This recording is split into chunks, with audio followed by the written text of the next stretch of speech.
안녕하세요. 백두산 금융연구소의 백두산입니다. 4월 11일 월요일 오후 6시 2분입니다. 미국장 하락 마감으로 아시아가 다같이 하락 마감했습니다. 중화권 증시 같은 경우는 낙폭이 조금 심하긴 했는데요. 일단 요거 먼저 좀 중국 증시 관련된 부분부터 좀 짚고 넘어가 보도록 하겠습니다. 일단 물가지표가 발표가 됐어요. CPI, PPI가 발표가 됐는데 각각 예상치를 모두 넘어섰습니다. 인플레가 심각하다라는 게 증명이 됐죠. 근데 물론 이 물가지표가 서프라이즈 했기 때문에 중화권 증시가 급락했다라고 주장하는 건 아니고, 아무튼 중화권 증시의 하락에 어느 정도 이 물가지표도 영향을 미치긴 했을 거예요. 그죠? 요 정도로 생각을 하면 될 것 같고요. 이 지금 중국 같은 경우는 이제 어떤 완화적인 정책을 펴려고 하고 있잖아요. 통화 정책을요. 경기 둔화 우려 또는 뭐 부동산 경기 침체 이러면서 전반적으로 좀 경기 둔화를 우려하고 있는 가운데 물가 지표는 또 이렇게 서프라이즈하게 나왔으니까 중국 정부의 어떤 중국 공산당의 고민은 더욱더 깊어지지 않을까라는 생각이 듭니다. 그래서 아무튼 오늘 요게 한국 시간으로 오전 11시인가 발표가 됐거든요. 근데 아무튼 이게 서프라이즈하게 나왔다라는 거 알고만 넘어가면 될 것 같고요. 어쨌든 그죠. 그 오늘 중화권 증시 하여튼 겹 악재를 맞았죠. 그 어떤 뭐 상해 봉쇄 뭐 이런 것도 분명히 어떤 큰 영향을 미쳤을 것 같긴 합니다.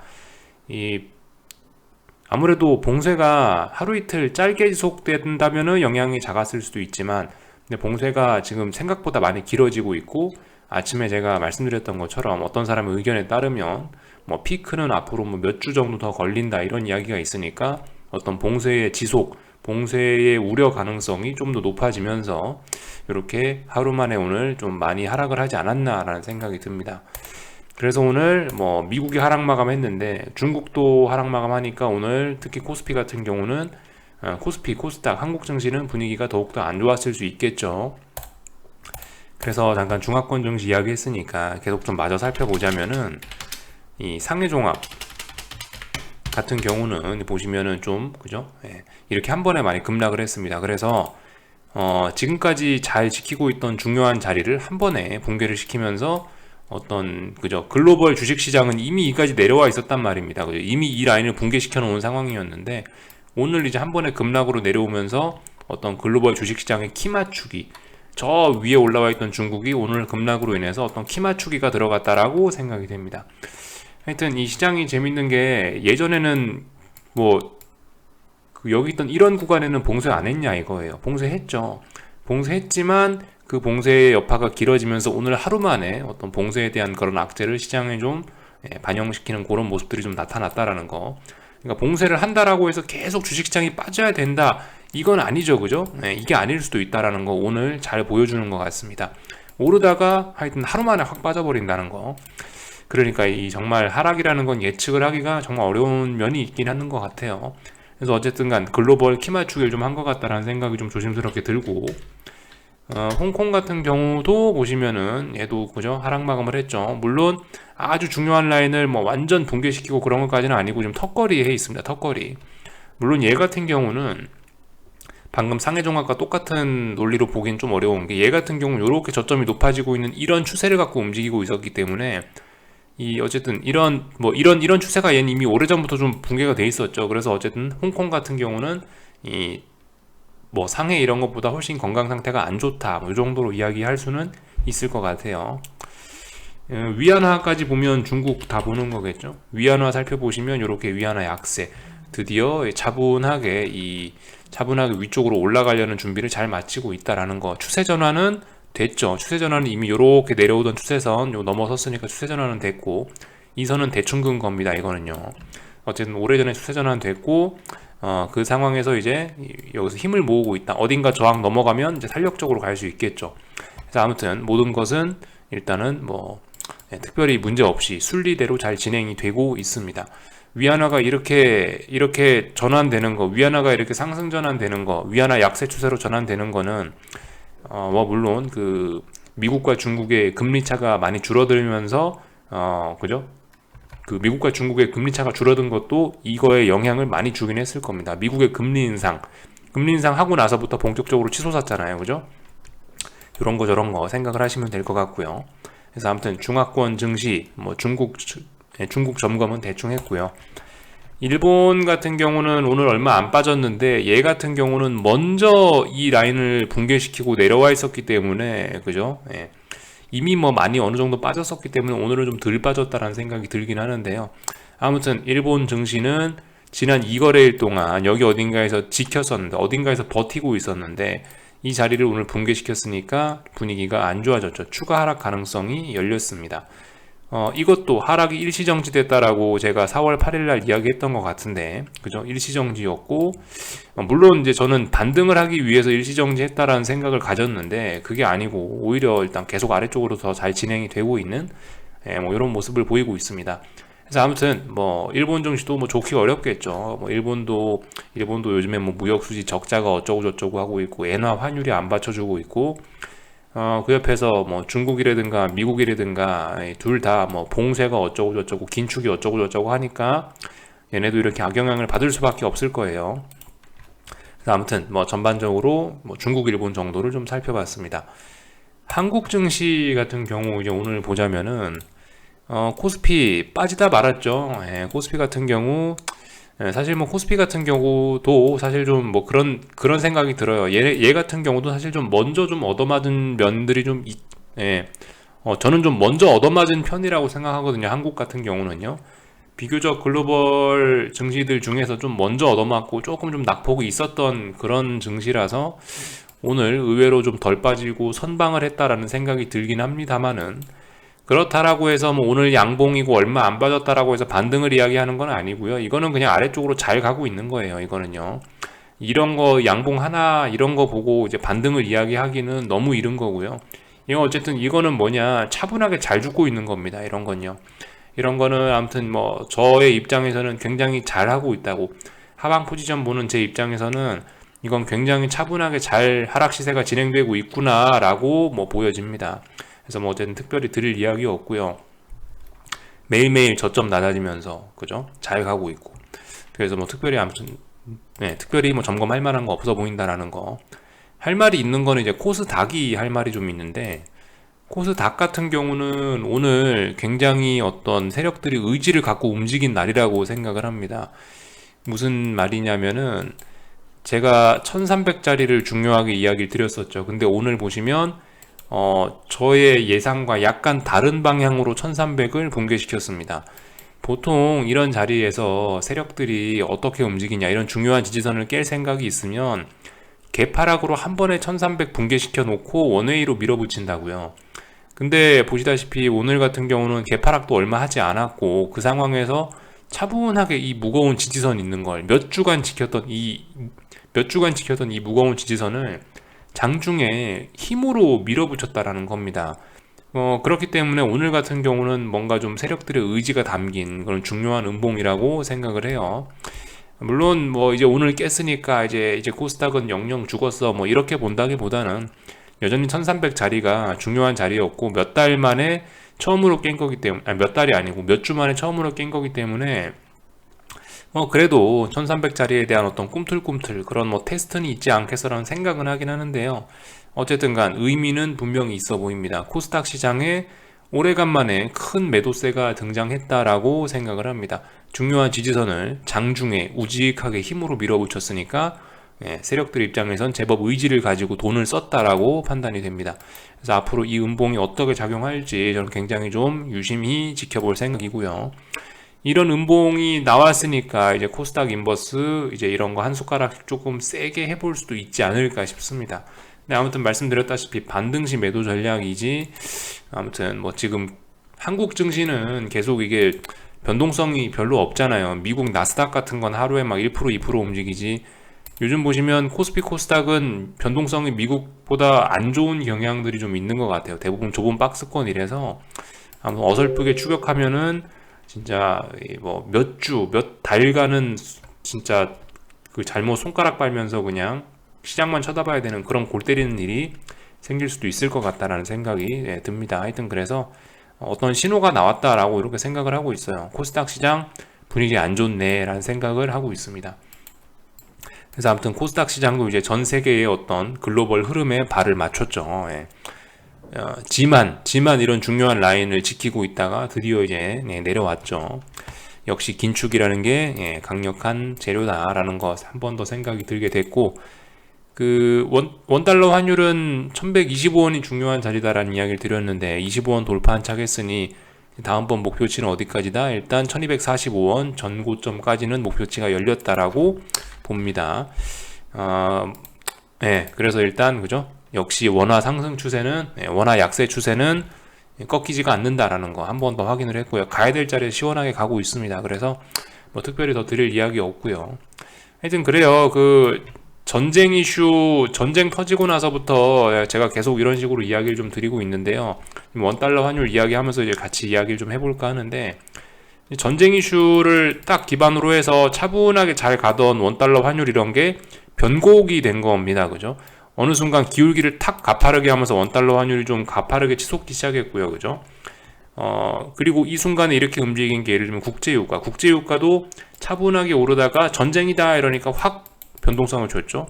금값도 확 변동성을 줬죠. 그리고 뭐 루블화 이런 것도 확 변동성을 주지 않았습니까? 그리고 나서 그게 이제 2월 24일인가가 대충 뭐 피크, 물론 2월 24일이라고 주장하는 건 아니고 약간 그 전부터, 그죠? 그 이런 슈팅이 나오는 이런 변곡은 이 전부터죠. 하여튼 그렇게 해서 슈팅이 나오고 있었는데, 지금 전반적으로 이렇게 슈팅이 나오고 나서 얘네가 이렇게 좀 이렇게 쉬어가고 있는 이런 모습들이 좀 나오지 않고 있습니까? 그죠?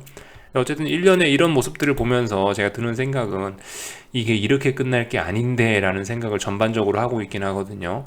이 세상이 평화로워지려면, 이 세상이 안정적으로 이게 세상이 다시 안정을 찾으려면은 어쨌든 여기는 이런 어떤 그 일련의 어떤 불안한 심리들이 싹 다 확실하게 정리가 돼야 되는데, 그런 확실하게 정리가 어떻게 나오냐?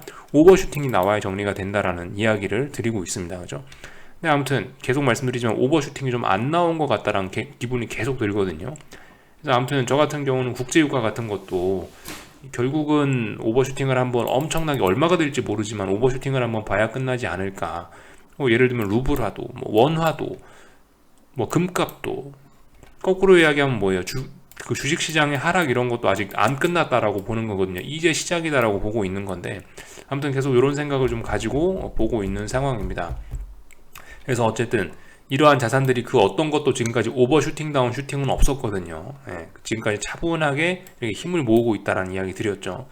그래서 아무튼 요 생각대로 가는지 일단 저는 이런 시나리오를 가지고 보고 있다라는 이야기를 좀 한번 좀 드려봤습니다. 그죠? 원달러 환율 그래서 지금 뭐 1245원이 지금 일단 직전 고점인데, 이게 1245원으로 끝날 원달러 환율의 상승이 아니다라는 게 일단 뭐 저의 생각입니다. 1300원 이번에 훌쩍 넘길 수도 있죠. 무슨 일이 어떻게 생길지 몰라요. 이 슈팅이라는 건 예측이 안 되고 차마 뭐 예상을 할 수가 없는 거기 때문에, 그죠? 슈팅 걸리면은 뭐 하루에 하루에 얼마가 올랐죠? 이게 하루에 41원도 올랐어요, 환율이요. 그러니까 이런 일도 충분히 생길 수 있는 겁니다. 그러니까 뭐 얼마까지 오른다 이런 거는 우리가 상상할 수는 없지만 어쨌든 추세는 계속될 것이다. 일단 뭐 이런 생각을 갖고 보고 있어요. 그래서 하여튼 그 아까 전에 뉴스도 안 그래도 참 몇 개 좀 보여드리려고 했는데 이런 이야기들이 나오긴 하더라고요. 루블화 최근에 안정세를 믿어서는 안 된다라는 뉴스가 나오긴 하거든요. 아무튼 이야기가 자연스럽게 옆으로 좀 샜는데, 루블화 환율도 오래간만에 한번 보자면은 이런 모습이란 말이죠. 이거 일봉인데요. 그 전쟁 전으로 돌아갔습니다. 전쟁 전으로요. 전쟁 전에 물론 뭐 완전 전으로 돌아가지는 않았는데, 어쨌든 루브라 같은 경우도 전쟁 나면서부터 해가지고 급등을 하고 지금 거의 그 어떤 그런 전쟁에 관련된 충격을 거의 다 되돌린 모습이에요. 근데 이거 우리 생각을 해봐야 될 게, 이게 과연 적합할 거냐? 지금 전쟁 여전히 계속 진행 중이고 휴전한 것도 없고, 그렇다고 서방 세계가 러시아에 대한 제재를 풀었냐? 그렇지도 않죠. 그렇지도 않은 가운데 이게 환율이 다시 이렇게 루브라가 내려오는 게 이게 용납이 돼? 라는 생각이 일단 저는 좀 개인적으로 들거든요. 그래서 아무튼 이런 애들 지금 말씀드렸다시피 뭐 루블화가 어쩌고 저쩌고, 국제유가가 어쩌고 저쩌고, 원달러 환율이 어쩌고 저쩌고, 금값이 어쩌고 저쩌고, 이런 친구들이 다 같이 다 오버슈팅을 좀 봐야지 세상이 좀 평화로워지지 않을까 라는 생각을 좀 해봤습니다. 그래서 아무튼 자연스럽게 뉴스로 좀 넘어왔는데 요것도 참 우리가 한번 참고를 해볼 만할 것 같아요. 국내 채권 시장에서도 국고채랑 그러죠. 한국 30년물 뭐 이런 것들이 일부 채권 월물에서 장단기 금리 차가 역전되기 시작했다라는 거, 그런 모습들과 관련된 뉴스가 나오고 있습니다. 한국도 여기 써 있죠. 3년물 금리, 30년물 금리 역전되기 직전이다. 뭐 이런 모습들이 나오고 있는데, 아무튼간 그 장단기 금리 차 역전 이런 거 미국만의 사례도 아니다. 한국도 해당이 될 수 있다라는 거. 근데 물론 이제 한국의 이런 채권 시장에 이런 거는 사실 그다지 뭐 제가 뭐 신경 쓰고 사실 뭐 딱히 뭐 그렇지는 않습니다. 한국 같은 경우는 경제적으로 계속 말씀드리지만 미국이란 나라의 51번째 주에 불과하다라고 생각해요. 저는요. 경제적으로 봤을 때 51번째 주다라 생각하기 때문에 솔직히 뭐 한국은행이 뭐 기준금리를 이렇게 하나 저렇게 하나 그래 봐야 연준의 손바닥 위에 있는 거죠. 그래서 한국이 어떻게 뭐 금리를 어떻게 하고 이런 게 그다지 저는 주식시장에는 영향을 많이 못 미친다라고 생각합니다.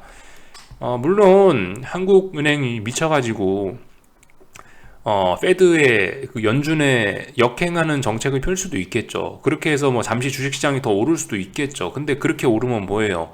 어차피 그죠? 어차피 연준이 손바닥을 다시 오므려 버리면 박살 날 텐데 그죠? 그러니까 아무튼 한국은행 혹은 뭐 한국의 뭐 채권 시장 이런 건 그냥 미국 따라간다라고 생각하고 저는 한국 채권 시장 이런 거는 그냥 분석의 대상으로 별로 삼지를 않습니다. 별로 중요하지 않다라고 우리가 주식하는 데 있어서 별로 중요하지 않다라는 생각을 하고 있어요. 다만 이제 세상의 흐름을 알기 위해서 한 번씩 이런 거 보면 좋지 않겠냐 뭐 이 정도 이야기만 뭐 드리고 있습니다. 아무튼 오늘 이런 뉴스들이 조금 좀 보였고요. 오늘 뭐 특별한 경제지표 발표나 이런 건 없습니다. 근데 뭐 FOMC 멤버 그죠? FOMC 멤버라면 뭐예요? 연준 위원들이 나와가지고 뭐라 립 서비스를 좀 단체로 나와서 좀 많이 합니다. 뭐 보스틱 뭐 보우만 또 그리고 에반스 뭐 등등 나온다고 하는데 솔직히 이런 아저씨들도 제 생각엔 약간 좀 연준에서 좀 그 뭐라고 할까요? 연준에서 좀 그다지 좀 위치가 좀 높지 않은 뭐 그다지 좀 덜 중요한 분들인 것 같아서 이런 분들 이야기는 일단 패스하도록 하겠습니다. 물론 시장은 이런 사람의 연설에도 약간 좀 반응을 해줄지도 모르겠어요. 지금 긴축이라는 게 워낙 심각하다.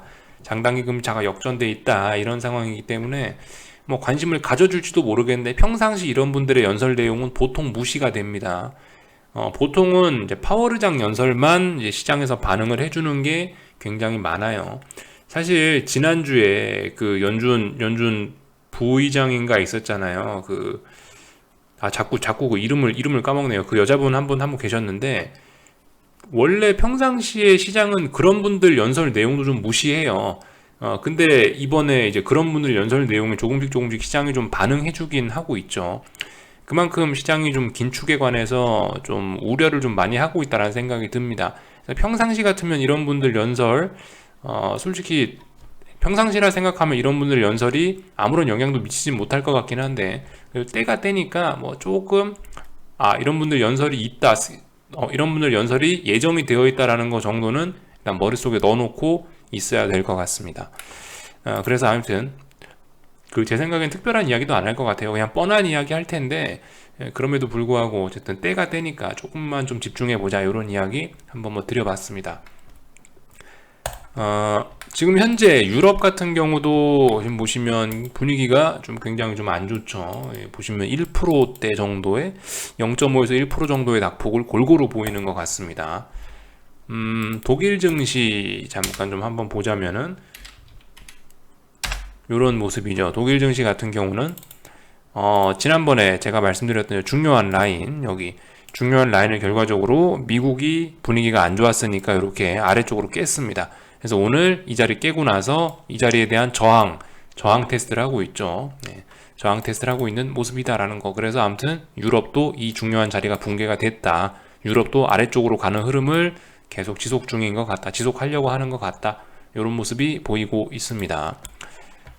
미국 증시 같은 경우도 아무튼 뭐 하락이 시작이 돼가지고 지금 현재 뭐 잘 진행 중이에요. 물론 이게 오늘 밤에 실제적으로 계속 장중에도 뭐 빠질지 어쩔지 모르겠는데, 지금 현재 아무튼 미국 선물 시장은 이런 식으로 낙폭을 보이고 있죠. S&P 0.5%, 나스닥 1%면 개장 전인 걸 감안하면 적게 빠지는 건 아니죠. 그래서 아무튼 오늘 밤에 뭐 해야 되냐? 뭐 일단 뭐 그냥 가만히 있는 거죠. 그죠? 오늘 밤도. 지난번에 요 위에 이런 자리에서 잘 하셨으면 계속 그냥 가만히 이제 포지션 유지하면서 계속 수익을 누적시키면 되는 거고요. 이런 자리에서 이제 내가 수익이 이제 계좌에 몇 프로 찍혔으니까 비중 축소하고 그래야 된다. 그거는 뭐 원하시면 그렇게 하셔도 되는데, 말씀드렸다시피 좀 수익을 누적시키는 습관을 이번 기회에 한번 가져보시면 어떨까요? 라고 이야기를 한번 드려보고 있는 상황입니다. 아무튼 그 S&P 같은 경우는 지금 보시면 아무튼 어딘가를 지키고 있어요. 어딘가를 지키고 있고 어딘가를 붕괴시키지는 않고 있거든요. 예를 들면 그죠? 4450 정도 라인입니다. 그 자리가 4450을 붕괴시켜야 이제 4340까지 또 내려갈 수 있을 거예요. 그죠? 그 자리 오늘 지지력 테스트 보시면 될 것 같고요. 지금 뭐 좁은 박스권 혹은 이 밑에 있는 하단부의 지지력 테스트 이런 식으로 보시면 되겠죠. 나스닥은 어떨까요? 나스닥 같은 경우는 이미 뭐 많이 흘러내리고 있네요. 그죠? 이미 나스닥 같은 경우는 그나마 그 밑에 있는 의미 있는 지지선이 여기 있는 이 자리였습니다. 14,200 정도 되는 자리인데 지금 현재 14,200이네요. 그죠? 오늘 밤에 14,200에 대한 어떤 지지력 테스트, 또 그리고 위쪽으로는 14,420 뭐 이 정도 되는 자리에 어떤 저항 테스트, 요 안에서 좀 움직이지 않을까라는 생각이 드네요. 그래서 이런 부분들 지켜보시면 될 것 같습니다. 그죠? S&P는 아까 4,450 이야기 해드렸고, 빠지면은 중간에 4,380짜리 하나 있고 그 다음 4,340짜리 하나 있고, 이런 식으로 보시면 될 것 같습니다. 국제유가 같은 경우 오늘 밤에 지금 다시 한번 45달러 다시 한번 95달러 쪽으로 내려오고 있는데, 이렇게 되면 오늘 밤에 다시 한번 이 지지력 테스트가 들어갈 것 같네요. 아무튼 저는 오버슈팅이 한번 나올 것 같다라는 느낌은 들고 있는데, 오늘 밤에 95달러 와장창 붕괴돼서 막 92달러, 91달러 막 오늘 밤에 그렇게 붕괴가 되면은 저의 오버슈팅에 관련된 생각은 버릴 겁니다. 하여튼 일단 95달러 오늘 한 번 더 지지력 테스트를 하고 있습니다. 지지력 테스트 할 예정인 것 같은데 오늘 밤에도 지켜진다면 더욱더 하방 경직성이 강화될 수 있겠죠.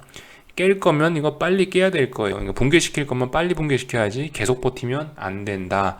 뭐 일단 이런 생각 말씀드렸습니다. 그래서 뭐 여기까지 했습니다. 궁금한 거는 리플 남겨주시고요. 또 내일 아침에 뵙도록 하겠습니다. 여기서 마치겠습니다.